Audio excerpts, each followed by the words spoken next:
You've eaten Gotham's wealth, its spirit, but your feast is nearly over. This is not money. It's an operating table. And I'm the surgeon. Why aren't you laughing? From this moment on, none of you are safe.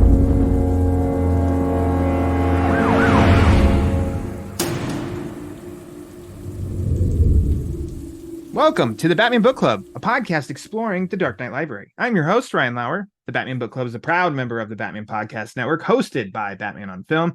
Just go to batmanonfilm.com, click on podcasts, and you'll find the Batman Podcast Network that has a whole list of other Bat-related shows that also like to dive into other nerdy subjects that all of us, including and especially one Sir Peter R. Vera, love to frolic about in their free time. Peter's Park for Frolicking, coming soon. Batman Book Club is also on Patreon. If you like what's going on with the show and you want to help support the show, keep those generators running in the Wayne Manor study. Just go to patreon.com/thebatmanbc and join some very generous other people who are helping out the show. It's much appreciated. Now, thank you for listening to episode 158, Beyond the White Knight. Joining me is a fellow White Knight fanatic. You've heard his voice on this show quite a few times. He's also a host of his own show, The Fire Rises. It's one Sir Eric Carter. Eric, welcome back to the Batman Book Club. Thank you for having me, Ryan. And I think that's an apt description. Fanatic would be Fanatic. Yeah. You're longtime fan of Sean Murphy. So going all the way back to American Vampire. Oh yeah. So yeah, I do love some Sean Murphy. So thank you for having me on for this. Of course. I'm glad you came back. Enjoy having you on. And I think it was really funny because even on your show, I guess he's your co-host, Joe Fornerato. That old rascal, he even said at one point too, like, oh, gee, let me guess. Eric's going back on the Batman Book Club. What Sean Murphy thing's next? But you know, the funny thing about that is I've only talked one Sean Murphy book with you. You have. That is funny. You talked to the original White Knight, which was, I had to look this up because I figured it was going to come up today. Episode 47, which is way back in March of 2021. You talked White Knight, but then, I mean, outside of that, we did Gates of Gotham. You did Last Night on Earth. I know there's one more. We did at least one more. I was just looking at it the other day. Dark Prince Charming. Yes, Dark Prince Charming. Bravo. Yeah. What a good story. People talk like it's a cool thing online to just be like, this is underrated. Today, I kid you not, somebody even posted that White Knight is severely unrelated, doesn't get enough love or attention. And I'm like, so I think you're just trying to get attention, so people like to throw hot takes out there so you can be like, what? It's so good. It's not underrated, blah, blah, or whatever. And it's like, that book's not underrated. It's very successful. People are very aware of how good it is and gets all the talk. There's a reason they're now on their 5th entry in the universe. Yes. Generation Joker be? Yeah, it's 5th. Yep. Sorry, you're right. But then Dark Prince Charming, I would go into I think that's an underrated story that still isn't getting as much attention as it could and should, because that, as we talk to death about it, that's a good book. That's a good story. Well, yeah, and with this one, I had to go the opposite direction because the last time I was on with you, I think I set a milestone with you for talking about the one Batman book that you don't like. With Last Night on Earth, which I've heard you mention several times since then. I have, yes, because it's it was interesting to me, and it still ended up being a good conversation, which I got excited about it because I'm like, I don't think, even in reading this now, and it'd been a while and reading the whole thing through, I'm like, I just don't like this story. It's not for me, but I look forward to the conversation. Still, the most stressful episode is when Javi was on and we talked Batman R.I.P. I mean, I don't know. Those two episodes seem to come up. Come up a lot with each other all the time. So there you go. You've etched your own special, appearance on this show. I got to talk about something that Ryan didn't like. And then Javi's the one that got me on blood pressure medication. So shout out to Javi. Thanks. I say let's dig in because we have a lot to unpack with this story. So let's talk some Batman Beyond the White Knight.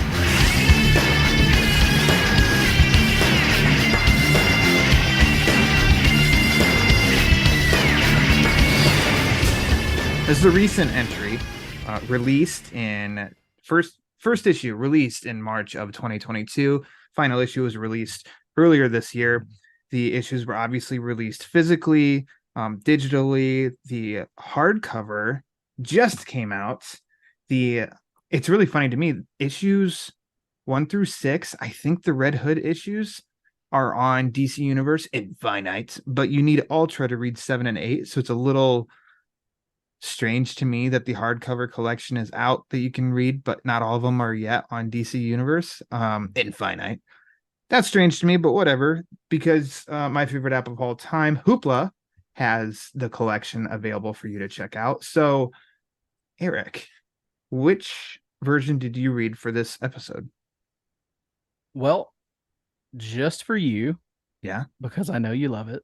Oh, this time I did read the Hoopla edition. Yeah, just there you because go. it was all collected in one neat package. And I love DC Universe Infinite. I'm an Ultra member. Yeah. So I could have done that, but I just decided to download the whole thing on Hoopla. Nice. Hoopla, it's convenient if you're able to get Hoopla, and it's a great resource. I am a fanatic, as I already mentioned, so my hardcover just came in. I finally got my hands on it just yesterday. So I've been doing some fast reading because when I get when I get a hardcover, I have the single issues physically. They're here too, but it's like, no, I want to read the hardcover. That's what I just spent my money on. So I got to read the hardcover. And Eric's got his stack of singles as well. So the hardcover, I did want to say really quickly about that. So I love hardcover comics, especially of the collected editions that I love. Agreed. However, I have been burned time after time with especially this series because I like oversized hardcover. And the first 2 books in the series both have deluxe editions, which came out 6 months to a year after the standard sized hardcover. Gotcha. And I had bought the standard size both times, and then the deluxe came out right after. So not this time, Ryan. I have held off. I'm staying strong. I'm going to wait for that deluxe edition. I understand. So I'm a double dipper. So if I end up getting physical issues of a story and I love it so much, I will get a collected edition, preferably hardcover, because I too am one that I prefer hardcover over the trade. This was so when White Knight came out, I got each issue. They released the hardcover, and I mean, I was living like deep in Chicago, and I was trying to be responsible. And I'm like, I don't need a double dip. This is where I can stop doing my double dipping. I've got the singles and blah blah blah. And then I was like I think I was hearing somewhere that maybe like the first issue, because the series was such a hit, that like single issues were starting to become valuable. And I was like, well, I need to stop pulling these every time I want to read them, pulling them out of the bag and board, and like it's going to get very worn quickly. So then I was like, okay, I just need to get, and at that time the hardcovers have already gone through, and now the trade was out, and then the hardcover was becoming more expensive. So I just said, screw it. And I bought the trade. Then the deluxe edition came out, and I was like, no, I've got the trade. I don't need to triple dip now, and all that stuff. Then Curse came out, and I got the regular sized hardcover, and then deluxe edition was announced for that. And I'm like, well, now what the hell am I supposed to do? So then I went back and I bought the hardcover regular size of the first one, because Harley Quinn then came out as a regular size hardcover only. This one's a regular and all that. And I'm like, my OCD, like it won't let me have inconsistent trade paperback, deluxe edition oversized, regular hardcover. So I just went for consistency. And then I hope the one that's bothering me, Ryan. Harley Quinn, White Knight Harley Quinn. I have the standard because I don't know if they're going to do a deluxe or not. And it's been quite a while since that standard came out. So I did get that one.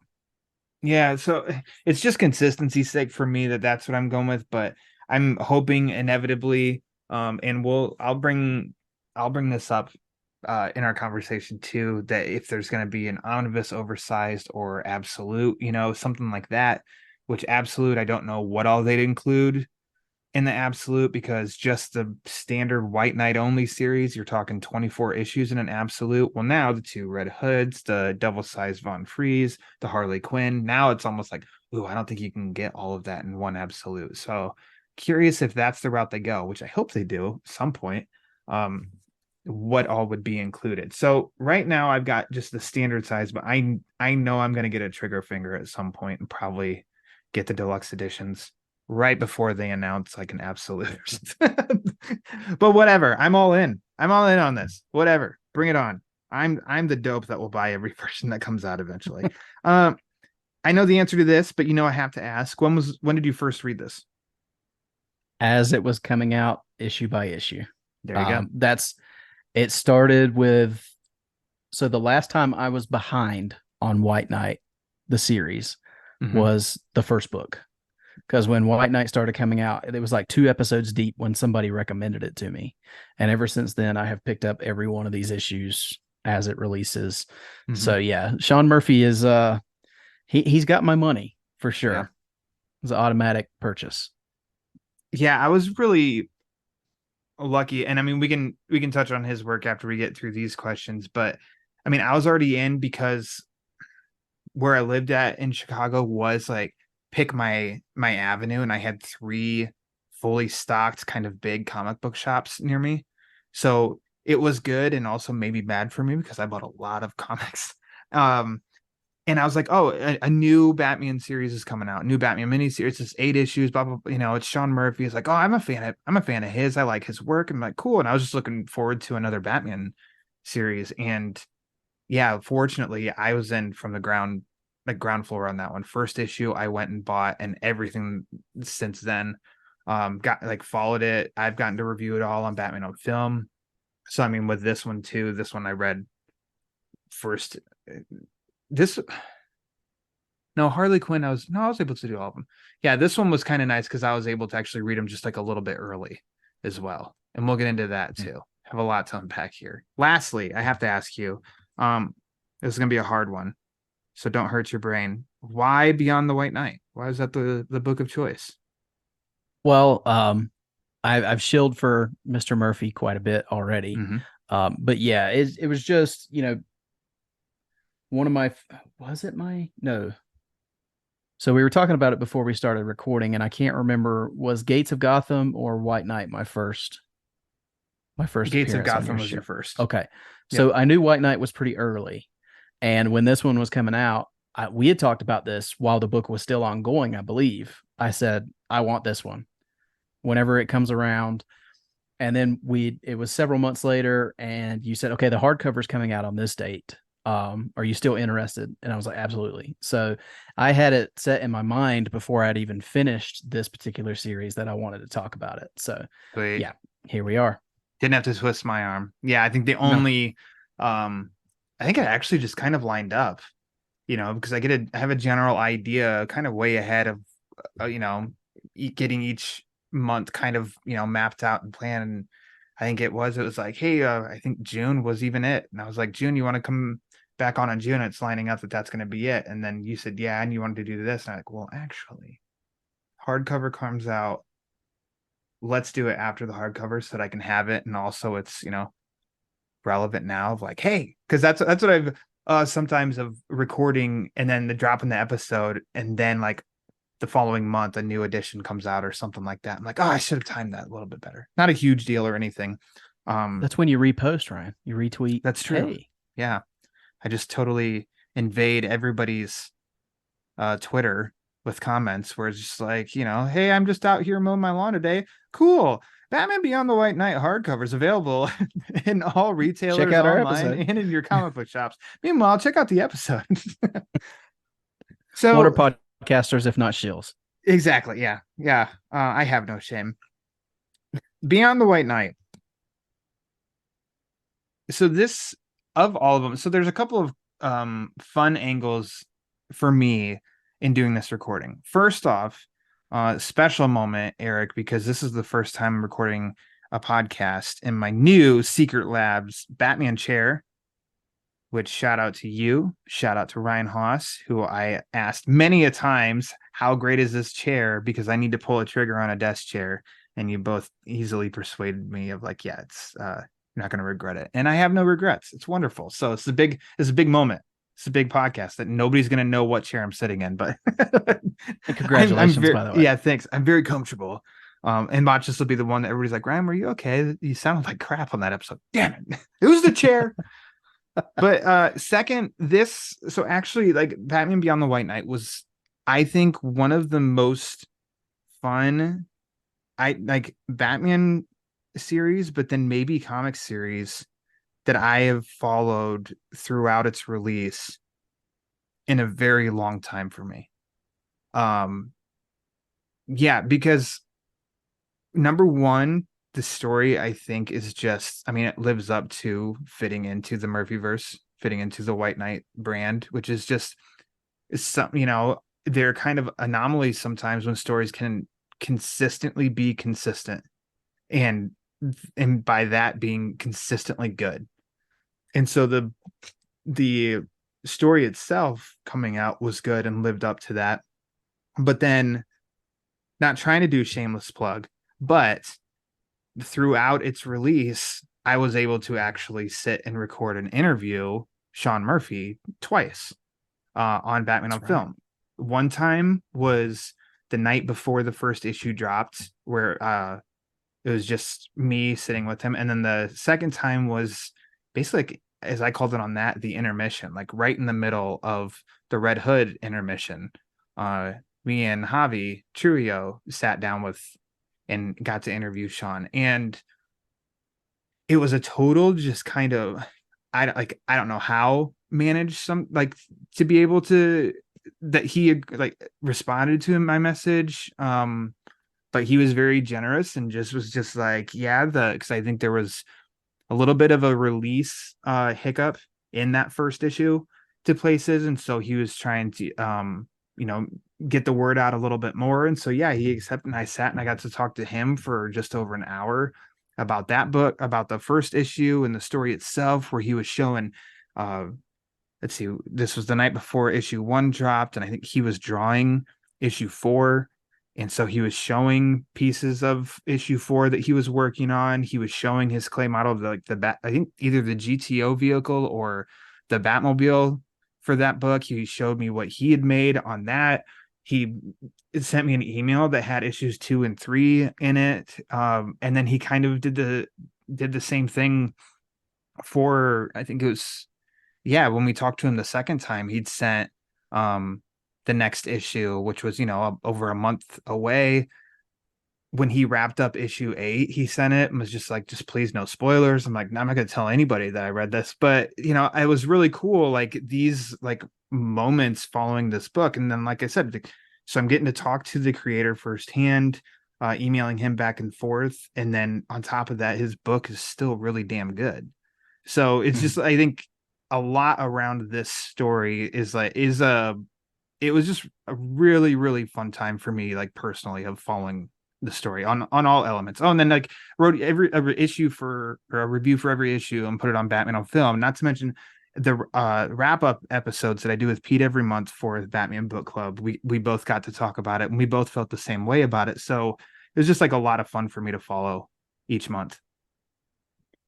And then you and I also found, and I can't remember who found it first, but Coast City Comics during this run was doing Sean Murphy had sent signed copies, I think each issue, correct? To Coast City Comics, and you could buy them online. So you and I were discussing this book as it was coming out. And I know we both have signed copies. I've got my issue 1, the variant cover here from Coast City Comics. I'm trying to grab right here too. Yeah. Samesies, me too. So it was a very exciting just build during that. And I do remember when you released the episodes, because I told you I listened to maybe 5-10 minutes of the first one, And then I said, Ryan, you've got my download, but I'm pausing this and I'm going to listen once I'm Yeah. done with the book. He's saying some things that I don't want to know yet. I want to wait till after Yeah, I read it. exactly. And I was like, okay, I respect that. I get you. Because I'm very big on I don't want to know spoilers either. And both conversations, it kind of escaped me a little because I'd read the issue that he was talking about. So you'd said that to me, yeah, and I was like, oh yeah, whoops, my bad. But do They listen were to it; great it's really good. interviews. When I listen to them after the fact, they're great interviews. Yeah, he's so easy to talk to. I mean, in the end, he's so freaking open, and you get this sense of like, I think that he's grateful and appreciative. He's also real and like not like no bullshit. Is I don't sense that like he's feeding me a line or anything like that. It's like either you're a really good liar or like I totally believe everything that what you're saying is 100% real. I think it's 100% real. So I appreciate that too. And so with that first issue hiccup, so you mentioned Coast City Comics, which they still do. I think you can find some stuff there now if you go on their website, that there's still Sean Murphy stuff signed available through them, and I'm pretty sure they'll still ship it because that's how I got my issue. But the first issue was the variant that he signed, Generation Joker #1. Um, Sean has their signed. I think issue #2 is signed because he does the covers and he's got story credits on that. But Javi, so coincidentally enough, after I interviewed him so before the first issue dropped, like that Saturday, Sean was in Texas doing a signing at a comic shop, and it was close to Javi or like within driving distance. So Javi drove and stood in the blistering Texas summer sun. No, it wasn't the summer, it was spring, but I mean, still hot. But It's Texas. got a signature, got autographs, and then in the mail, it arrived to me like the next week or the week after that that they were in cahoots, and Javi got the first what do you want to call it? The main cover for the first issue that was The available A cover. there. Yeah, he got me that one, and then Sean drew like sketched on the cover, and then he personalized it on the inside. So still That's appreciative awesome. of that. And again, thanks Javi. That was very cool because that issue, like this cover, was really hard to find. I went to comic shops and there was a hiccup, and so they didn't have any. I couldn't find it anywhere. I see in your stack you have that cover. I do. Well, if you remember this, because my shop had one copy of this one left. No, this was in my pull list, but they Mm. could not, because I had selected the main cover and the variant, and they could not get enough of both to put in everybody's boxes. So it was the luck of the draw, what you got. And I ended up getting the main cover. Which is And the then I harder was one lucky enough to get anyway. yeah, and I was lucky enough to get the variant on Coast City Comics signed, so it all worked out. And a hell of a deal too. I Oh think yeah, the maybe shipping was great and it was shipping quick. is great. It's like $2 maybe extra because Mhm. it was signed, and that's it. And it's like, hey, get a cheaper signature from an A-level artist and or writer, like, and what a bargain. So yeah, I mean, stuff's still available now. I highly recommend it. So there's another note that I'll bring up as we maybe talk like towards the end of this episode. But let's dive into it. Uh, where do you want to hit? There's a lot. I think you can almost guarantee each iteration of the White Knight story, at least of the main story, that there's a lot to unpack. And Mhm. they're similar to Curse of the White Knight for me. I'm just not a fan of Azrael. I may have said that once or 12 times on this show. And I really liked what he did with Azrael in Curse of the White Knight. Knowing because he'd mentioned years ago on Bat Force Radio his initial plan of what he was maybe going to try and do, and he did stick to it, and then he announced that Beyond the White Knight was coming next. I'm like, oh, I like Batman Beyond. I don't love it. I'm not a Mhm. binger of Batman Beyond. I haven't seen every episode because I just don't make it through watching the whole series. And then it's also like, so you have the Beyond factor, and then this is also taking place in like a more future Gotham. So then I'm like, so is it going futuristic and sci-fi? Sci-fi is not one of my favorite genres. So it's like, those are two big things coming into play for this story that aren't like, that I'm not obsessed about. But I mean, you have the same guy that's been constructing this whole universe. He's continuing on. So I like also didn't have any doubts. It was more so like, I'm curious how you're going to win me over on this story. How was your feeling? How were your feelings leading up to So, this? um, I came into Batman Beyond much later than when it aired. Like I Mm, saw episodes when it was airing. I remember seeing Return of the Joker at one point before the I think just shortly after it came out. Really liked that. hmm Great movie.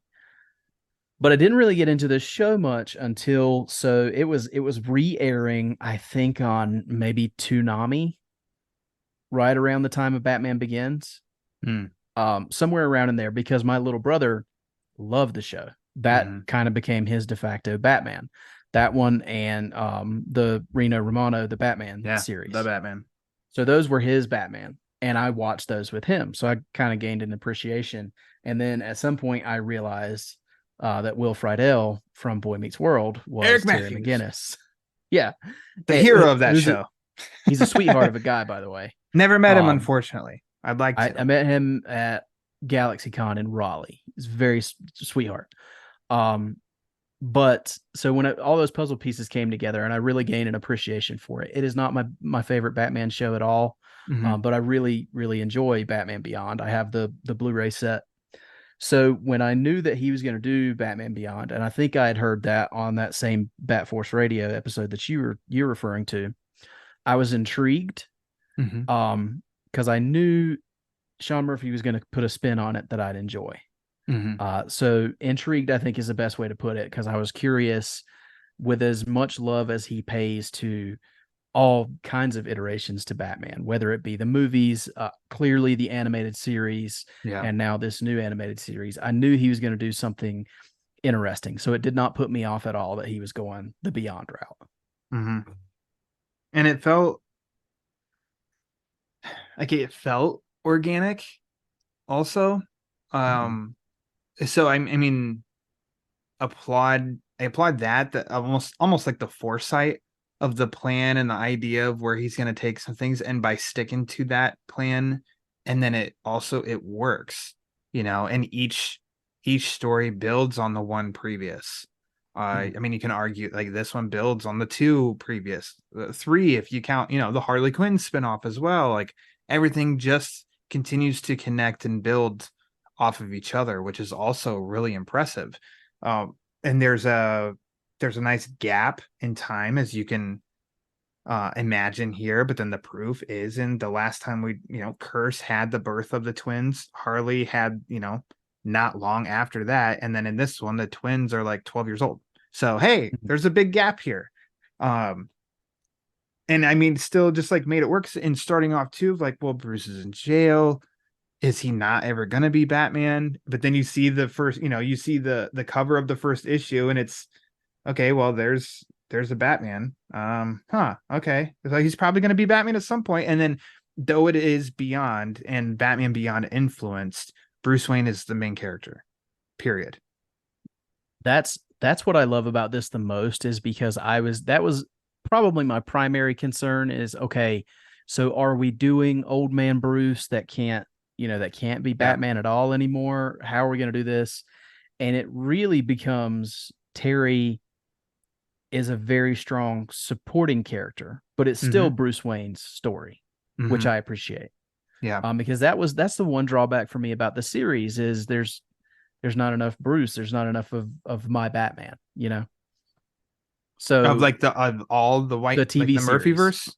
No, the TV series. That's my drawback with the TV series Batman Beyond. That's why it can't Oh, be a favorite of gotcha. mine. Okay. Yeah. Yeah.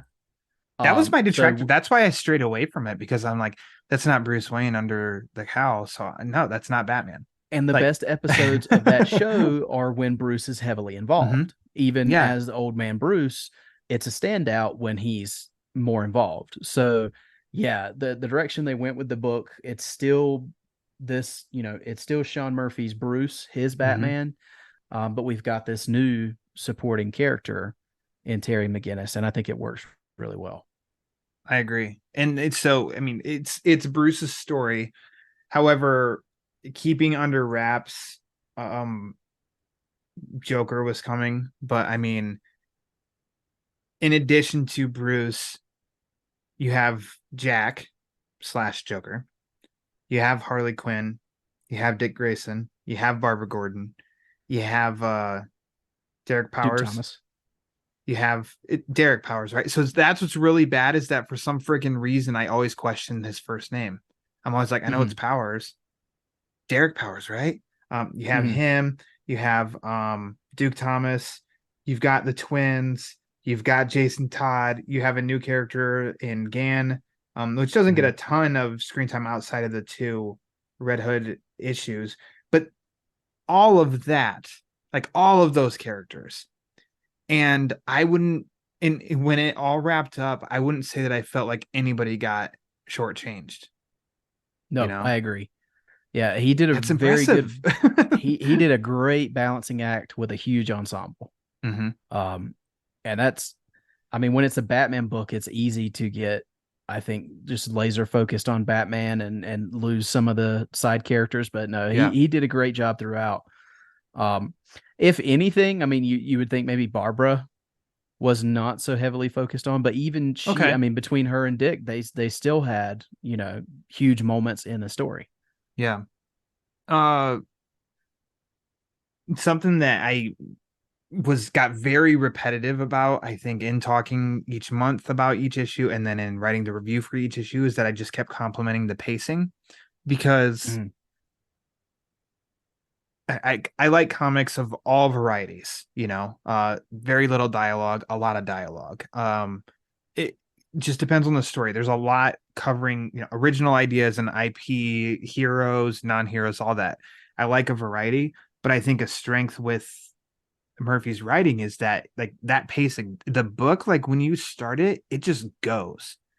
It's never a quick read per se of like, oh yeah, that took me 7 minutes and I'm done with the issue already. It's not that, but it's just like you're just constantly just moving. And so how we just mentioned of all the characters that are juggling in this story, the plot points that we're hitting and the action that happens and all of that. And it's like, and he does all of that without doing, he's not a fan of like, he doesn't want to do internal monologues, like internal dialogue. It's somebody's talking to someone. That's what you're reading on each page. You're not reading, so I was sitting in jail and just, man, my life, where has it gone? I'm reflecting on, you know, it's none of that, which, you know, some people, some writers do it and they do it well. Some do it and you're just kind of like, you turn the page and you see, shit, that's a lot of dialogue. You know, where it's like, this is feeling like it's going to slow me down. He doesn't do that. So when there is dialogue on the page, it matters. It's progressing. We're moving forward constantly. And I think that is another strength that I think he continues to do. I'd say it even bleeds into which Von Fries he wrote, but the Harley Quinn story that his wife wrote. I get that same vibe with that too, that book just goes. And then, I mean, Generation Joker's 2 issues in, with Katana Collins and Clay McCormick, but that, you know, the 2 issues are also, they're just going, it's not slowing down. The 2 Red Hood issues in this story are like moving, and so I just applaud that, which I think is another reason that I come back to like these stories with such an affinity for, is because I'm just like, man, these stories move and somehow you cram so much stuff in it and it doesn't feel like it's dragging, sagging, or shortchanging anything. Yeah. And I'll tell you this, just to get it out of the way. When you I hate first it. started, Damn, I knew it. when I first started reading this book, there were 2 things that really concerned me. Okay. And it's the first time when you first started it, like the first issue or approaching it? Yeah, like the first couple of issues. When I first started reading this series, 2 things that really concerned me was, one, the way that Joker was back, because, you know, he's implanted this chip into Bruce's head and he's become this hologram. And at first I was like, okay, Sean, where are you going with this? Because it was almost a little too out there for me at first. And, you know, I'm the guy that loves all this wild stuff, you know, fantasy. But in this particular story, I was like, I don't know. But then again, the way that Murphy went about it as the book went on, he got me on board. So I was really with that. And it actually, funny enough, the last book we covered last night on Earth, it kind of reminded me a little bit of that with the Joker with the head in the jar, but he was Batman's biggest fan, and everything. He wanted to be a Robin and all this. There's some similarities there. It kind of reminded me a little bit of that. So I kind of got on board. And then the Nightwing thing really concerned me because we had spent, a majority of the first book. And if I remember correctly, it was a little bit touched on in the second book, but there was that tension between Bruce and Dick. And it seemed like everything was kind of, everything was fine or better than it was in the first book. And then you get in this one, it's years later and they're estranged again. And it was like, why can't Dick Grayson just get along? Exactly. Yeah. So I wasn't sure how that was going to go either. And once again, I should have just trusted in Sean because he brought it together at the end. And we talked about how this was a Batman or Bruce Wayne story, but I would almost push back on that a little bit and say by the end of this story, it's very much a Bat family story, which is great for me. So you were not alone. So he told me, I think it was in that second interview, he did say, I don't remember which one it was, but he did tell me of like the Dick Grayson warning almost of like, I don't know if he said hesitancy or I don't want to put words in his mouth, but basically he was aware of Dick probably isn't going to be a fan favorite, or people are going to be worried that, has no redemption or anything like that. And it's like, but just wait, it's coming. And then something I really liked about the single issues was White Knight Beyond the Page, where at the end of each issue, he did have a write-up of something. And I'm trying to find it now, where it's just, just random topics. And then he'd write about it, like his thoughts, like from the thoughts of Sean Murphy. And I wish I could find it now. I was going to mark it and I didn't, where he did address that. I'm going through every single one. It's going to be, yeah, it is. Damn it. I should have marked it. It's going to be the last one I look at. The actual question was about like, why do you hate Dick Grayson? And he said something to the lines of, yeah, Sean, why do you hate Dick Grayson? I get this question a lot, and I can assure you that I'm actually a massive fan of Dick Grayson. Like, and then he kind of said, I don't blame readers for getting the opposite impression. White Knight mostly casts him in opposition to Bruce and rarely highlights him in a meaningful way. So he owns up to it, and he was aware, and he said, that, he says thanks for hanging in there and stuff, but the perks to reading or to getting these specific issues, because those write-ups are not included in the hardcover. I don't know if they'll be included in any other future printing. So that's cool, at least of a little bit more of, the human behind these stories is giving you a little bit of insight to that. But he was fully aware of the Dick Grayson possible issue from fans. And then, as we expected, there is a great scene with Bruce and Dick, coming up. I think it's issue 6. And then it is. And then Blight takes out Dick, and that's the big teaser, at the end of that. And then some redemption and all is well coming together in the 7th issue to where all ends up good. So it's like, it took a while, but then it's like, sometimes you have to wait to really earn those moments. So it is like, as a reader, a relief to see how, okay, Bruce and Dick are getting along again. Phew, and that's what makes it worth it for me, because as much as I was hesitant on how he was portraying Dick at the beginning of the story, I love issue 6 of this story. When we get to that part where Bruce and Dick, for lack of a better term, reconcile, it's such an awesome moment, and it's something that other writers have done. But when it's done well, there's something about Dick and Bruce when they're kind of throwing aside the gruff exterior and they're really just being almost, father and son. Tom Taylor recently did it in his Nightwing run, and it's amazing. I love it. So yeah, that's where Sean turned it around for me, because it took until issue 6, but when that moment happened, I was like, okay, yeah, you got me. Mm-hmm. Yeah, and I mean, it's almost like it's interesting to me how many writers and artists teams, they get me back and forth, where I do feel like it's a father-son dynamic, but then I also feel like big brother, little brother as well. Mm-hmm. You Yeah. know, it kind of goes back and forth with that. And I think this story too has moments where it does feel that way, of the father son. And then at times too, it just feels like, yeah, big brother, little brother at odds and clashing. And so Well, I applaud that. I like that. Bruce even mentions that in this story, Mm. because he's telling, I think it's Dick, he's telling, um, I treated you like a brother when what you really needed was a father. Mm. So Yeah, yeah, there's yeah. that Yep. moment. It's a really There great you moment go. in the book. So You were number one son, and I treated you like number two. To quote old Ozzy, but that's not even accurate, because actually Dick was like son number 2 in this universe.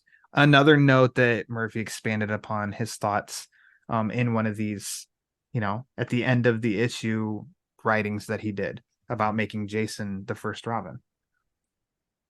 Which to me, apparently a lot of people found that to be a huge deal. I didn't.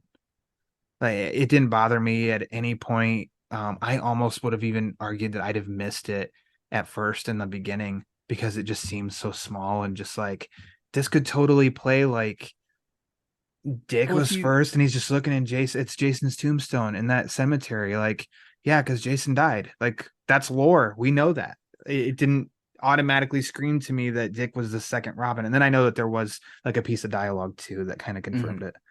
But I never thought that but was a then big they deal. but then he makes it to where, at least for this kind of, because this is basically Elseworlds, it's not Mm-hmm. main continuity. So he makes it in a way where in my mind it clicks and makes sense, because the first Robin was the one who, in this world, he was the one who got captured by Joker, and Mm-hmm. so the first Robin was Batman's biggest mistake Mm-hmm. instead of the second Robin. So Yeah. he learned from it, and it kind of makes sense in that aspect. You following Yeah. me? Yeah. No, no, no. I follow you for sure.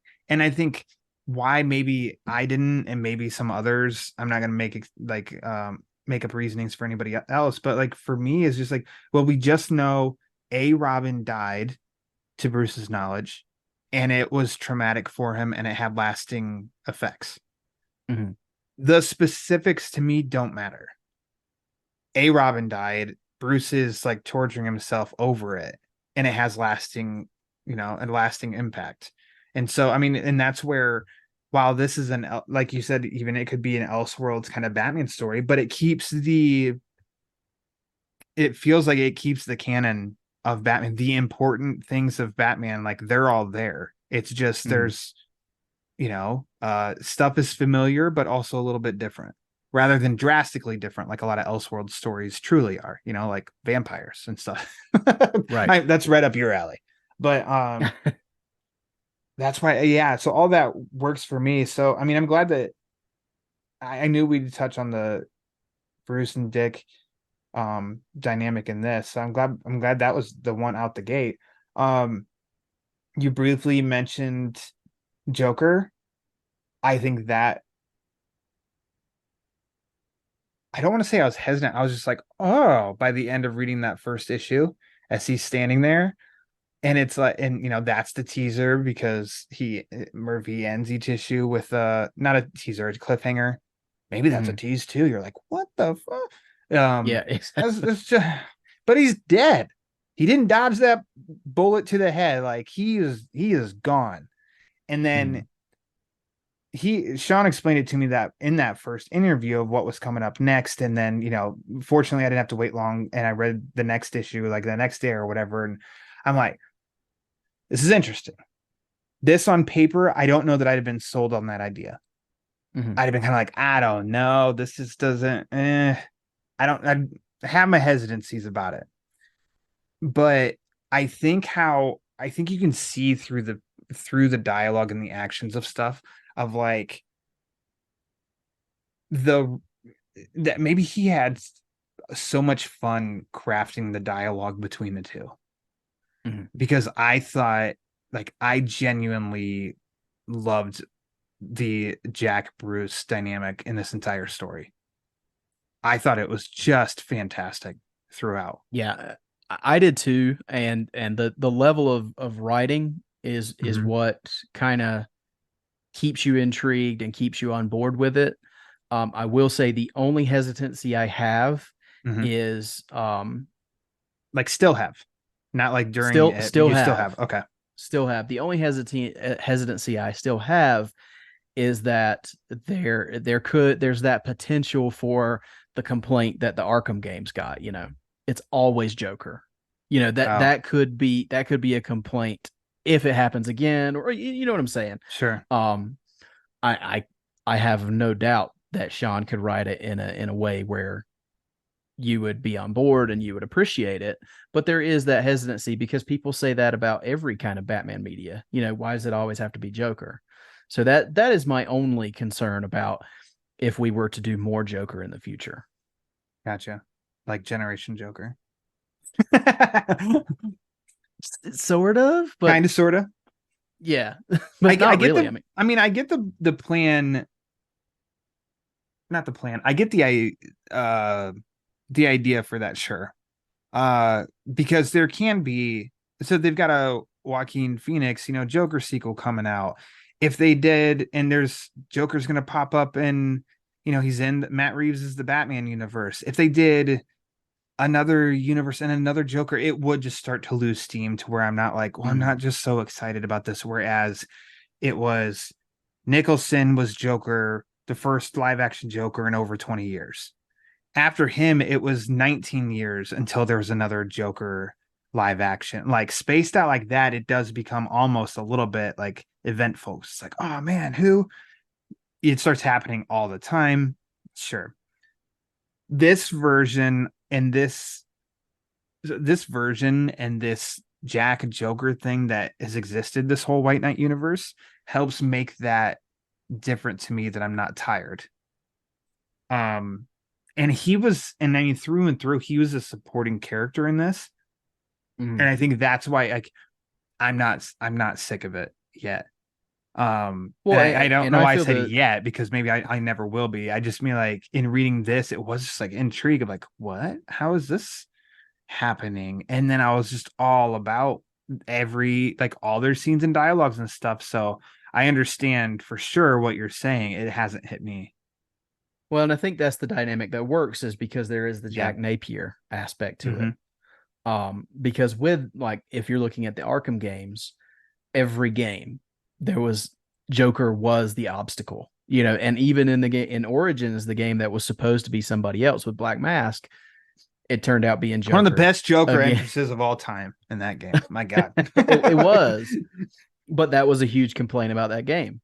It's Joker again. Yeah. So I do think there's that differentiation though between because Jack is such a fascinating character in these stories. And especially in this one, because this version of Jack is almost like it's a melding of Jack and the Joker, Hmm.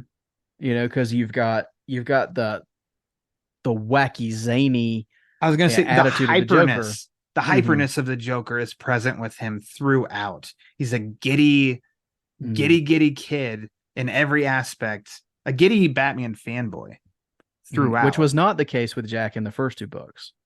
Yeah, exactly. But you've still got good guy Jack Hmm. in there. So And then it is a nice you dynamic. bring Harley in there, and all of a sudden he does get very serious. Mm-hmm. He sees Jackie for the first time, and he gets very serious. So then, yeah, you do have that like, yeah, like multi-dimensional character here, not just flipping out fanboy all the time and stuff either. But all of that is entertaining in and of itself. And I mean, and sometimes I'll admit, even in reading it this time around, I do like pause for a second and try to think of like, okay, how is this working again? because I don't know that I have it completely figured out and understood the mechanics and the specifics of how it's working. And then I can be like, oh yeah, it's this and this, or I can just be like, I just kind of don't care how it's work, like how. I don't know Yeah. how a car is fully operating, but I know to put gas in it and then let's go. And I will. So Right. that's kind of with this, but I mean it's really entertaining to me, and I think funny, obviously, and especially in zoning in on sometimes like you can think too of it is. I mean, it's Bruce's subconscious also having these Mhm. conversations, like he's conversing with himself at times too. And I mean, if you ever remove yourself and just think about that, and it's not like, well, shit, we're all doing that like every day. Like we're having five Yeah. conversations at once, like every single day, and somebody's contradicting our thought, and then the other one's contradicting that thought, and it's like, so it's not. It's somebody just put a twist on that and applied it to characters that we know Right. in the story. And I don't know. It's if it's been done somewhere else in some other medium similarly, like I'm blanking on that right now, but I think it's just like an original idea that totally worked and a way to Mhm. keep Jack Napier going and in this story. And not just to be like, hey, funny joke, hey, funny joke. It's like you still have fallout of like this trio of Jack, Bruce, and Harley. Mhm. It's like that hasn't run out of steam. No, and there's the revelation, that basically to for mutual benefit, Harley and Bruce got married. Mm-hmm. And Yeah, that was cliffhanger for yeah. issue 2. And I was like, Yeah. what? Yeah, exactly. And that because even Joker or Jack or however you want to refer to him, he's like, wait a minute, I think I missed something here, Yeah, which I exactly. love. Um, He is but us at that moment. Like, what the hell? I think I missed a chapter. yeah, exactly. And then you have so you have the even Harley and Bruce are estranged in this because Mm-hmm. he stopped having anyone visit him in prison, and the kids, they consider him an uncle. So there's so many weird dynamics that you would never expect between Harley Quinn, Batman, and the Joker. But it's done so well, and it's a fun ride the whole time. Yeah. And then we can't not touch on issue 5. That I don't know if you heard that. That was my cat making a cameo appearance here. Issue 5 is maybe I think is definitely the funniest issue in Beyond the White Knight. It might be the funniest issue of the White Knight story, especially when Bruce and Jack play Freaky Friday. And Yes. Joker ends up in Bruce's body in the bat suit. And that shit was excellent. Like Yes. hilarious. And it gets me every single freaking time. I shit you not. Of when he's first in the suit and then he's jumping through and he has to take out the guards. And it's, you see kapow, chop, zang. And then you go to the next page and Bruce says, you don't need to shout your own sound effects. And then Yeah. I'm like, wait, what? And then I go back and I see that and I'm like, oh my God, it was there the whole time. And I Yeah. totally just took it as the sound Because it's effect word noises. bubbles. Yep. Oh my gosh, it's hilarious. It gets me every time. It got me this time. And I'm not kidding. I'm like, oh my God, that again. I forgot. Well, Like, and it's I love that Bruce is giving him instructions, punch that guy in the yep. throat. Things Yes. like that. Punch the first one in the throat. I can tell by the way he's standing that he's the most dangerous. The second one will hesitate. Hit him next. The third one moves like a new recruit. You should be able to kick him through that window before he reacts. Like Yeah, it's classic exactly. Bruce. But the impetus behind all that is Bruce's panic attacks. Yeah. Because he can't control his body, he's having these panic attacks, which is fascinating too. Another thing Um, thrown into this story that pops up multiple times and builds and is mhm. like another thing that he's thrown into this that I think works. Yeah, and it's fascinating because it's Harley Quinn, of course, the mental health professional Mm-hmm. who is the one. Of course, you have panic attacks. How could you not? Yeah. After everything you've been through, the kind of life you've led, of course you have panic attacks. All of us, we And break it down of Bruce Wayne as a character is like, yeah, this guy Duh, of course. Yeah. Yeah. And I love at the end that she's the one that pulls him out of the biggest one. Because she gives him his identity back. He's Mhm. refused the whole story through to embrace Batman and Yeah. to put the mask back on and to be who he is, which is another thing, Ryan. If you would have told me that I would love a story where Batman doesn't put his cowl on until the final issue, I would have told you you're crazy. But Yep. I'm never one that wants an action figure of the unmasked version. I'm like, no, I want the me mask on. either. In Yeah, I don't want movies, the I'm like, what? The mask on. Put the mask back on. Like, I want to see the mask on. I And don't then he want the puts new McFarlane gold label Michael Keaton Batman statue that doesn't have the mask. yeah, I don't want it. me neither. Yeah, I like the mask and whole. So I'm totally with you. And by that first image of what we see for for issue 1, I thought, oh, we're gonna get to that eventually. And then when you do see later on the cover, it might be issue 3 where yeah, it's hooded Bruce in the suit, and I'm kind of like, huh. Well, I hope he gets to put a cowl on. But then I was like, but wait, he's got a beard.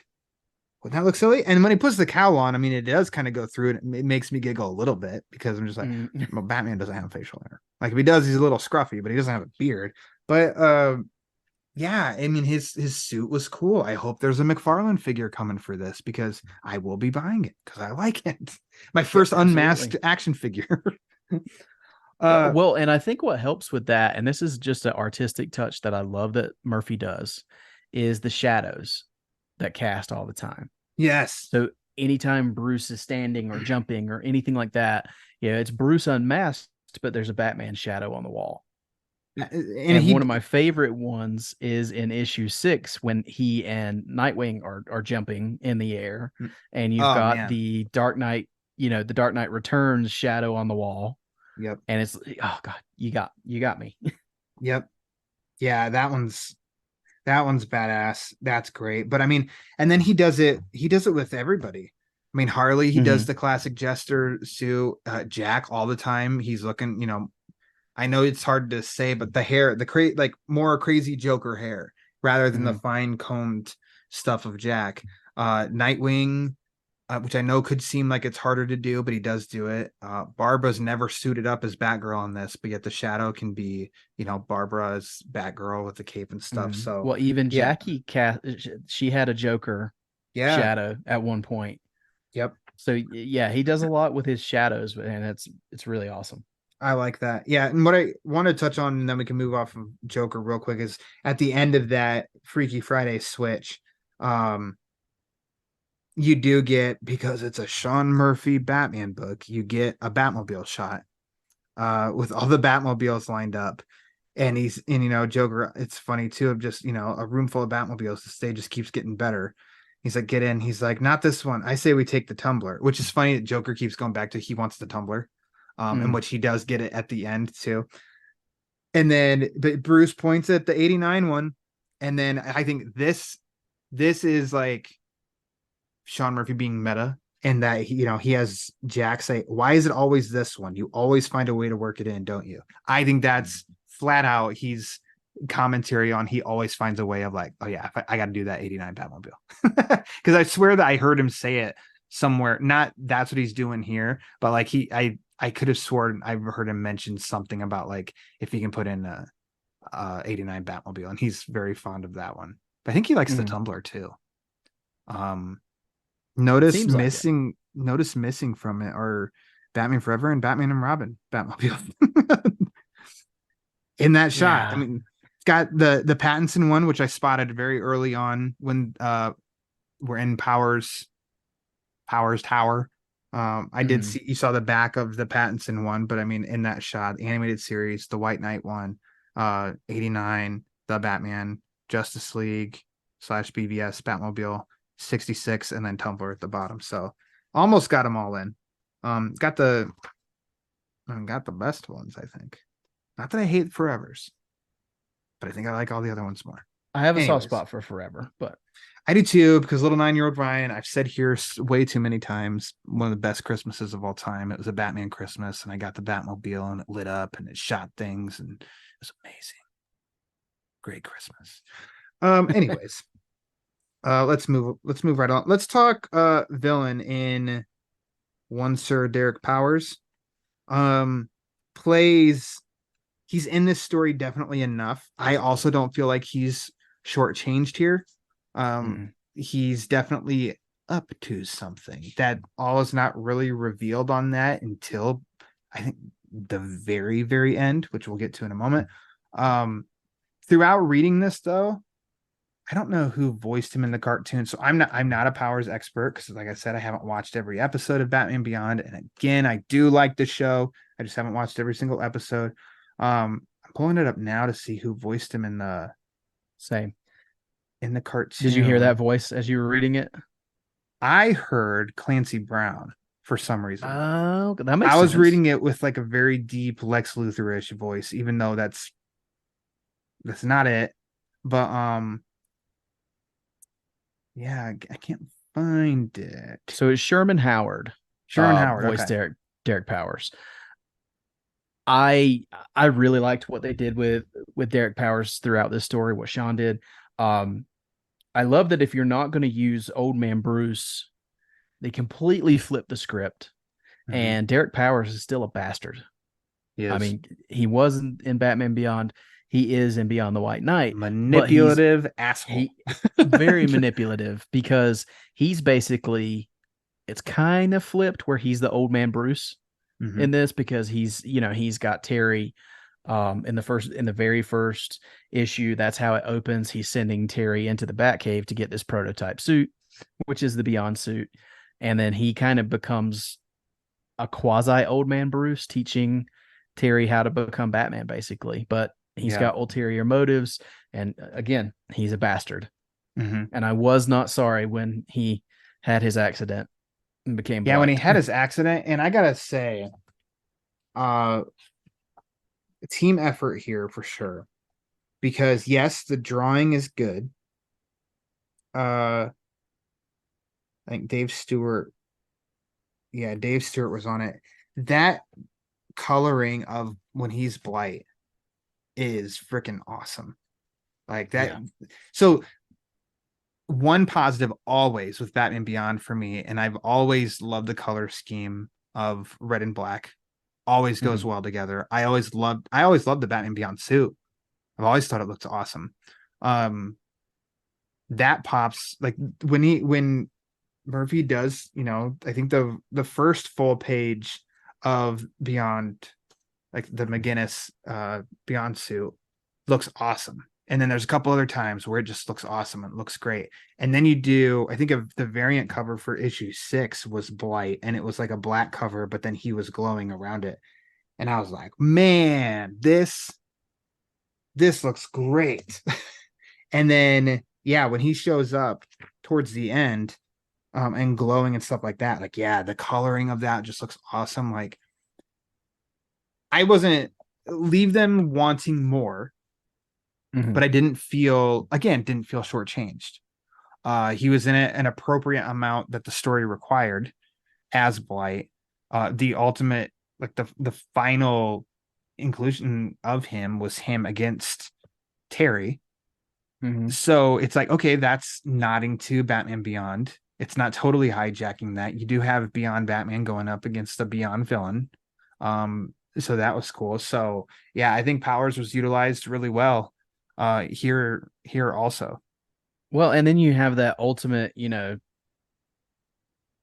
that's like fu bastard villain Yeah. revelation where this entire story Terry has been searching and trying to get, trying to avenge his father, Mm-hmm. and Powers was behind it the entire time, even though he basically set Terry loose on Bruce by trying to convince him that Bruce is the reason that um, Warren was killed. And then, of course, no. At the end, it was all Powers the whole time. And Yep. there's even more that Powers was trying to do, which we find out at the very end, which is awesome. Well, let's go to that. Uh, Okay. so it was interesting in knowing that when I'd asked, I know, I'm sorry, I keep saying when I talked to Sean Murphy, but it's like, well, there's my source right there. It's there of things that he said. And he did mention of an idea of the Justice League. He didn't say that's definitely coming, I feel like there was a moment in time because he's pretty freaking open on Instagram with his work and stuff that he's going working toward and stuff, and he's sharing. And I Mhm. thought that he did a post one time that was like, I don't know if there's going to be a volume 4 of White Knight. And honestly, like, I'm okay with that if it doesn't happen. And it definitely felt like, oh, okay, well, maybe Beyond's going to be it. And there's going to be that Generation Joker story. And then that's it for White Knight, at least for the foreseeable future. And then it seemed like just a couple weeks later, like which I was surprised actually that it was before the issue came out, but I also understand marketing to gain interest. It, flat out was there. I don't know if you were spoiled on it or not. Superman is coming to the White Knight universe. Spoiler alert. um, Superman's coming to the White Knight universe. In that, apparently, he does have a story cooking of um, bringing the Justice League characters into his story. Ryan, And I did not know that was happening until I flipped the page oh, in the good for final you. issue, and there's Superman. And I was, you know me, Well, I perfect. was over the moon. I was so So, excited. like I said, I did get to read that last issue like a month before it came out. I had no idea. So I'm with you in that regard of when I got to that last. So when the FBI shows up, Agent Prince and Agent Stewart, I was like, well, son of a bitch, look at that. And then, yeah, the next page was drawing of Superman. I too was kind of like, oh shit, look at that. Mm. And then when it did come out that, yeah, he's got an idea, and I think volume 4, looks like that's going to be happening and stuff. And then he even secretly did a super secret variant with Superman cover, which was there in the comic shop, and I didn't double dip and I didn't pick it up. And I don't know now if that's pretty like expensive to find and whatnot, but that's okay. But yeah, like, okay, that's interesting. And then you do like it does snap together after that. It because then it took me a while to think, wait. Oh, so Powers, he's in a way, yeah, he's a bastard. He's also kind of like, well, I'm going to sell all this high tech military gear to the people because to save our species, as I think he even said in one of his lines. Mm-hmm. And it's like, oh, okay. Well, now that does make sense. Well, he's kind of like, it's almost like he's the Jesse Eisenberg Lex Luthor in that moment, because Yeah. he's trying to provide the world with a deterrent Uh-huh. for metahumans. And So maybe there was a scene where Powers was putting a Jolly Rancher in another guy's mouth, and yeah, maybe. well, Sean Murphy Um, had to just cut it though. Damn, too bad. so I was curious about this at leading up to us recording this episode, because I know you have, I know you love Superman, but I know that you have preferences when it comes to Batman, and this Yeah, story has been. I mean, this series has been very much Gotham focused. It's been very much Batman and his world, and just his world. So I was very curious how you would react to now metahumans, Superman, Wonder Woman, et al. Coming into this world. So, but it sounds like you responded very well to it. I did, and that's what's really it's interesting to me that especially when I don't know, I've always been, and this is not just in comics, it's in a lot of like areas of life of I'll play with the hand that I'm dealt. And then I can evaluate it afterward on if I enjoyed playing with that hand or not so much. Mm-hmm. So and I've learned as I've gotten older, because I think I was more reactive instantly to things when I was younger, to where matured, not much, but a little bit, to give stuff time, give things a chance, and then be able to evaluate of like, okay, well, I did give this a shot. And surprisingly, like this, yeah, it wasn't much of a fan. So when it comes to this too, it is just like, well, you know what? I'm not the biggest Batman Beyond fan, and I'm a massive sci-fi fan. And look at he won me over on this story. I'm not an Azrael fan. Oh, I liked Azrael in your story. So it looks like another thing where I'm like, well, my preference is Batman more like in Gotham, and that's just where he stays stories in Gotham. Those are my favorite. Um, so now he's gonna win me over and maybe take Batman out of Gotham and also put him up with people with powers, not Derek But, Powers, with and that superpowers. and that was kind of what I was thinking too, because with me, I mean, he's automatically got me with. I mean, you put Batman and Superman together, you Expanding got the me. DC universe, like Yeah, yeah. but with you, I think, and for a lot of people, I think they have that preference. It seems like you've already gained my confidence, so let's just see where you go. You haven't missed. Like Yeah, in this, I mean, haven't missed. So why the hell would I doubt anything now? You right. have my attention. I'm like, great. Let's see what you do. Let's see how you surprise me here. How does this Bruce that you've created fit in with those others? You know, Mhm. I want to share now something. So where the White Knight universe is going. So this is hot off the press.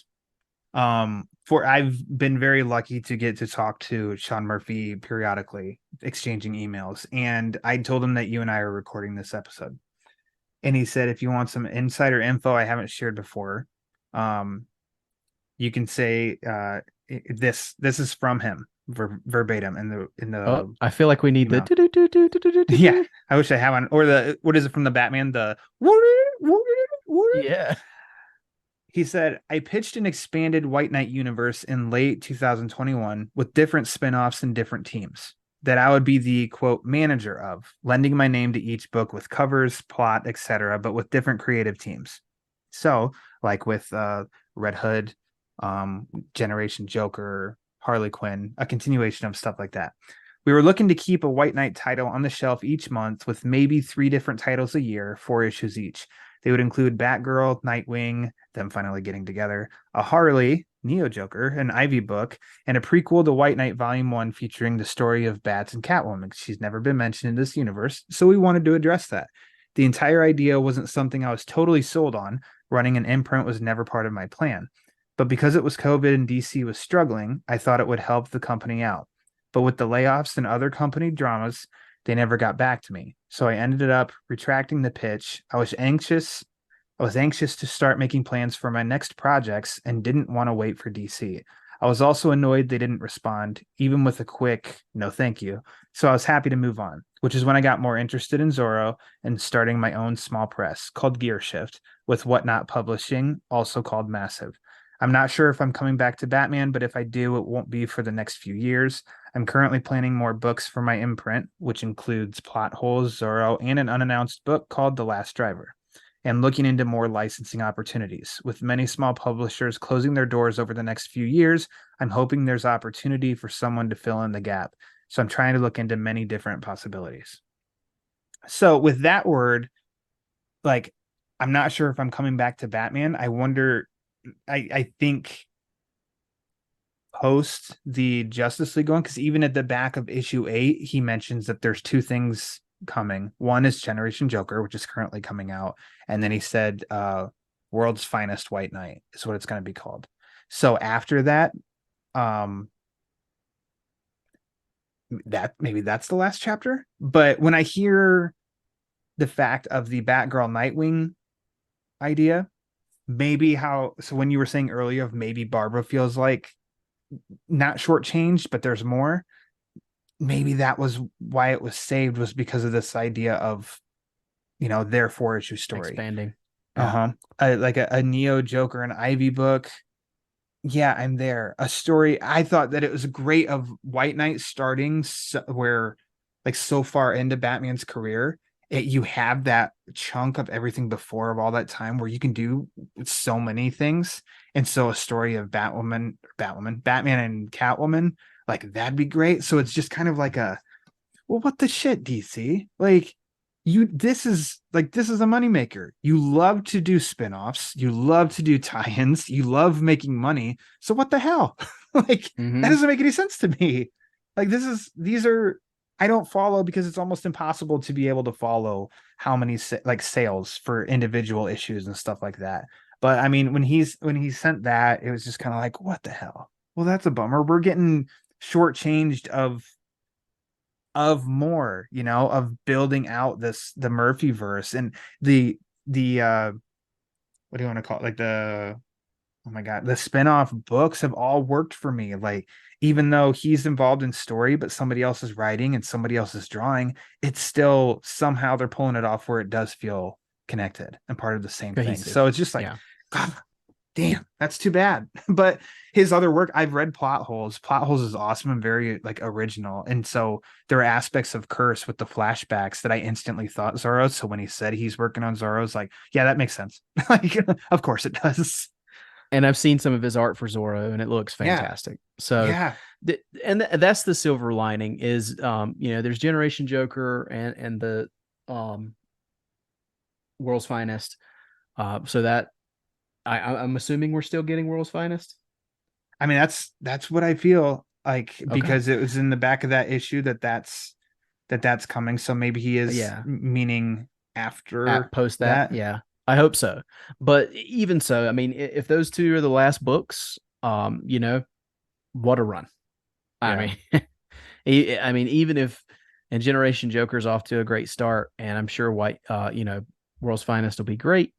But if we don't get anything after that, I mean, I've got a hell of a universe to reread here. Yeah, So. to reread, and they're dense. There's a lot to each one. So I mean, rereading them would be a nice treat. And I mean, I felt like like a big shot that had a connection, because he's like, well, if you want some insider info, here's a a story that you can share. And I'm like, oh, look at me, look at the Batman book club. Well, I appreciate it. I've got a source. when you were giving breaking news, I was hoping you were going to be like 5 more titles, but you've heard it here first. Okay, the next 15 years, nothing but Murphyverse. Yeah, so that was I appreciate that he sent that to me, and the fact that he even responds to me is I don't know, that's awesome. Generous. It's very nice. Makes me feel special. Makes me feel like I matter. Just a dork that won't stop emailing people. Like that's that's me. I need to start shooting some emails. It sounds there like. You go. Yeah, just start annoying people. Eventually they'll respond. Yeah, I know we've been going about, like, I felt like this with what did I do? Flashpoint. Last episode with Justin Kowalski, like we went like an hour 20, hour 25. And when we got done, he was like, man, I'm sorry. I feel like we didn't even hit on everything. I'm like, yeah, we didn't. Like, that's what's crazy. And I think with this, we could dissect this more. But I know, like, we have schedules we've got to stick to. So, I mean, I guess I can say, as we get to the favorite parts, like, do you have something still that you wanted to mention really quick, or are you good? No, I mean, there's a ton of stuff I could talk about with these books. Yeah, I mean, there's here. so many little nuances and details in this book. I mean, I could talk about it for hours. But the things that I really wanted to talk about, I think we did discuss. Okay. I know as soon as we stop recording, something's going to hit me, and I would be like, Yeah. "Oh, I wish we had talked about this." We'll do a revisiting Beyond the White Knight. Hey, in a couple years. Yeah. Real quick, what do you think of the Red Hood 2 issue? I did. So that's when those were coming out. I was kind of curious, because I knew it wasn't going to be Sean's art or anything like that. And it's sometimes, I've told you this before, sometimes mid book when the art switches, it throws me. Art switching always gets me in comics, always. But it didn't, and I think it's a credit to the story, because I think they took a character that a lot of people don't often recognize which is Jason Todd, and they gave him a lot of meaning in this book. And I love the dynamic between him and Gan. So it brought in a new character that you got on board with. Is hard to do. And not to mention more beyond references with Shriek. Yes. Yeah. Good point. Yeah. And then you have someone that's also like, I'm going to be Robin. Like, the natural instinct for all nerds is like, no, you're not. Or whatever. And then 2 issues and you were won over. So exactly. I don't know if she's popping up at all in the future. she may have really quick in Generation Joker #1. But yeah, I don't know, like applause there of bringing in somebody new and become somebody that you're rooting for. Eric, let's get to some favorites here. What was your favorite part of Beyond the White Knight? So my favorite part is in issue 6. Mm-hmm. It is the conversation, and we've already talked about it. It's the conversation between Bruce and Dick. Okay, nice. I just love. You're a sensitive one, Eric Carter. It's Dick Grayson gets me. Yeah. When they're talking about their past, and there's that line from Bruce where he says, "Yeah, I pushed you away because I wanted to save you, but it ended up doing even more harm. I can see that now. But I promise that I've always loved you as much as you love your own son, and I wish I could have been a better dad like you." And you see just the tears coming down Dick Grayson's face, and it just I don't know, those two characters, when they have moments like that, it really resonates with me. And maybe it's because I have a dad and son thing. I don't know, but that's my favorite part of the book. Nice. I may have said it was issue 6 earlier, and I need to stand corrected. Well, first off, the Blight variant cover was for issue #5 that I referenced, of like all black, but then Blight's glowing and looks awesome. That was a variant for issue 5, but then also the Freaky Friday scene I might have said was issue 6. That's issue 5, and that is my favorite part of this book, because the freaky, I'm nice, fully entertained for that. I think it's awesome. I love it.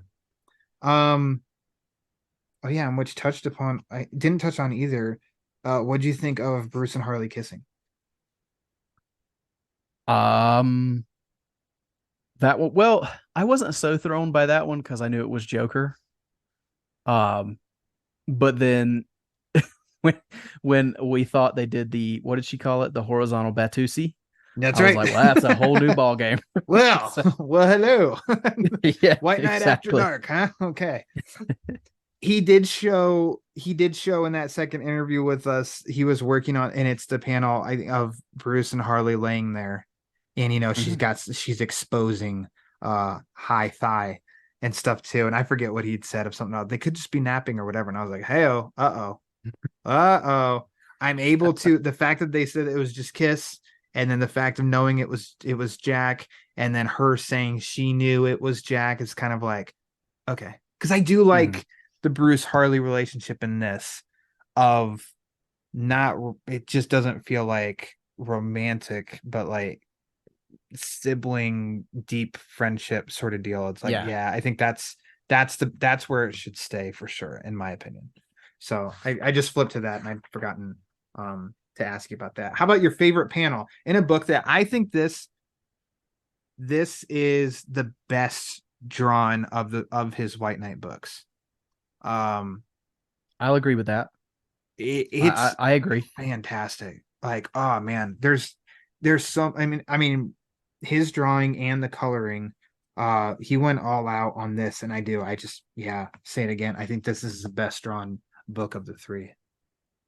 So my favorite panel is actually a 2-page splash. And it's in the same issue. It's the 2-page splash of Dick Grayson and Bruce Wayne, Batman, and it's just like, it's kind of like a montage of their lives together. A montage. And I mean, I would love if I had this piece of art without the words on it, just as a poster that I could hang. Maybe you can buy it for like $3,000 or something, whatever. Oh yeah, I'm sure. Go to the wife and be like, so listen, if there's a way I could get a print without a down payment on something,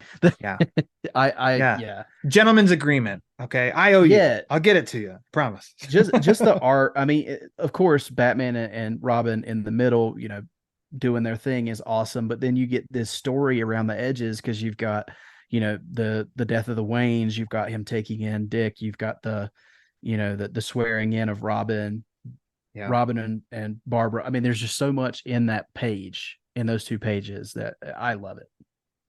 Yeah. So every now and then on this show, I like to say that, bring up the fact that there was a movie released in 1991. It's called Point Break, and in it was one of the actors was Gary Busey, and he has this very memorable line where he shouts at Keanu Reeves, Johnny Utah's character, and he says, "Utah, give me two." Give me two. And I like to say, Eric, give me two, because that's my favorite panel in this story too. In Amazing. all of these great images that he draws in full page, awesome Beyond shots, awesome Bruce when he's suited up shots, and Blight and everything. And I'm like, for all the reasons you just listed, of the Batman and Robin 2-page telling basically their story, done perfectly, almost in like a sepia tone, with almost a little bit of like Robin's muted red, but still popping and green, and Barbara's red hair and her yellow, like, yeah, all of it. It just looks great. And I love that it just goes through their history and everything. So I'm with you. Well, and I hear you say all the time, you love an image that tells a story. And this literally tells a story all the way through. Don't need the dialogue that's on there. Don't need it. And you pick up, what it's talking about, and you can fill in gaps and carry on the story as you wish to. And yeah, that's always my favorite. Which I think I say all the time too on the show. Would you like to see this animated? Yes, after the first two. Yes, exactly. They're just no. We're gonna skip the first two, going right into Beyond. Okay. I think this animation style and I think this storytelling absolutely lends to DC and Warner Brothers animation, and I would love to see them adapt these. I would like to see. So I think you look at Sean Murphy's art, and it's definitely, it seems like anime / manga is sort of influenced. I'd be interested when they did Batman Ninja, but you just do similar, but I guess, I mean, and this may sound like I'm bastardizing it. I'm not trying to, but like Americanize it, which I'm sorry if that's a sin. But I just mean of like, no, how they took creative liberties in the look of Ninja, and it was different from these usual DC animated movies. To me, visually, it stood out. It looked different. I think this book requires that. You got to make it look different. Flashpoint Paradox comes to mind because that movie is kind of anime through an American lens. Sure. So, okay. Yeah. Like don't go quite that extreme with the huge bodies and stuff like that, but with the necks on necks. yeah, but you could do it. Yep. Yeah, I mean that's how I would want it done. Not to ever like shit on people who work on some of the movies that haven't been home runs or even doubles, and feel almost a little just run through the mill. I'm like, no, I want me as a fan. I want something that really stands out, because this story, each of these stories really stand out. So yeah, give me something that looks really good and distinct. I want to ask you though, because I think I've got to put a poll out on this. We're gonna go, you can include whatever you want. What has been your favorite White Knight story? White Knight, Curse of the White Knight, Harley Quinn, or Beyond the White Knight? I gotta go original. White Knight is still, after all this time, it's still my favorite. And I think it's just because of the way it hooked me in. And I just could not put that book down. Couldn't wait for it. Once I realized it was a thing, could not wait for the next issue. And it brought me into this Murphyverse. So yeah, it's got to be the original for me. Same here. There isn't, if I had to like rank them, there are not huge gaps between 1 and 2, 2 and 3, 3 and 4. I think I can say like Beyond is probably my second favorite. Original is my favorite, but Beyond's not too far behind that, because I just think he did a lot of juggling here, and it was. I haven't thought that far ahead to rank them because it would hurt my heart to put one in last place. That's why I can't go any further than that. It was really evaluating, like, well, original, I think the first one that's the top for me. But Man, I like this one so much. I think this might be right behind it. But I like Cursed a lot. I like Harley Quinn a lot. I mean, 2 issues of Generation Joker I'm really digging. So um that speaks volumes to White Knight. But yeah, probably put that question on the Twitter poll to see what other listeners think. So Eric, what's your final thoughts on Beyond the White Knight? Yet another fantastic entry in the series. And at this point, it's become kind of like, people say with movies, don't doubt James Cameron. And for me, with comics Yeah. and Batman, don't doubt Sean Murphy, because he keeps delivering, and anything he puts out, especially anything Batman, I'm down to read. So yeah, love this book, and I hope we do continue to see him more on some DC stuff. Yeah. Same here. I really dig the original stuff he comes up with. So I mean, like you, kind of like he comes out with something, I'm gonna be there reading it, no matter what it is. If I hope we do still get the World's Finest White Knight, because I'm curious what he's gonna do with that. And then if there's anything beyond that, great. If not, I mean, you can't complain, because I mean it's just delivered. There's a constant here with White Knight stuff that it's quality comic book storytelling. And hey, the art's really good too. So how about that? That never hurts. Never hurts. This, I mean, I think we're almost approaching like like an hour and a half. This has flown by for me. So Yeah. thanks for coming back on, my friend. Always a joy talking to you, and please plug away anything and everything that you want. Well, thank you for inviting me again. I always love coming on the Batman Book Club. It's always a blast, especially when we're talking about a book that we both love. Last time how was about that? fun, but it was a little weird. But thank you. I thought it went well. I thought it went well. Did. It did. But thank you for inviting me again, Ryan. I appreciate it. And if you'd like to find me, my personal accounts can be found on Instagram, Twitter, and Letterboxd at mecarter89. That's mecarter89. And then, as Ryan mentioned earlier, I do have my own Batman podcast. It is called The Fire Rises, a Batman podcast that can be found anywhere you get your podcasts, and you can find us on social media, Twitter, Instagram, and Facebook at TFR Batpod. Boom. I have your Flash episode still loaded. I haven't listened to it yet, but your review episode, your most recent one, reviewing the Flash. Yep. So I still got to listen to that one. As for the Batman Book Club, you can follow on Twitter and Instagram at the Batman BC for latest episode drops, upcoming episodes, sometimes even some giveaways. I promise there's going to be one coming up really soon. Make sure you subscribe to the YouTube channel. Hovering there, the latest thing dropped was Pete and I finally wrapped up the Road to No Man's Land omnibus. So go ahead and go there, subscribe to that channel, and check that out. If you want to support the show, there's a variety of ways that you can do that. First up, like I said at the top of the show, patreon.com/thebatmanbc. Another way, you go to tpublic.com, type in TBBC for the Batman Book Club. If you want to maybe get some merchandise with the Batman Book Club logo thrown all over it, expertly crafted by one Sir Justin Kowalski. But if you want to support the show and you don't want to spend any money at all, it's 100% a-okay. The easiest, quickest, and most impactful thing you can do is rate and review the show. So wherever you listen to it, Apple, Spotify, Amazon, Google Play, iHeartRadio, or anything else, go to the rate and review page and rate and review the show, because the more reviews the show gets, the more it helps spread the word. And Eric, as we all know, the word is panic. So for Eric Carter, I am Ryan Lauer. And until next time, be my Batman.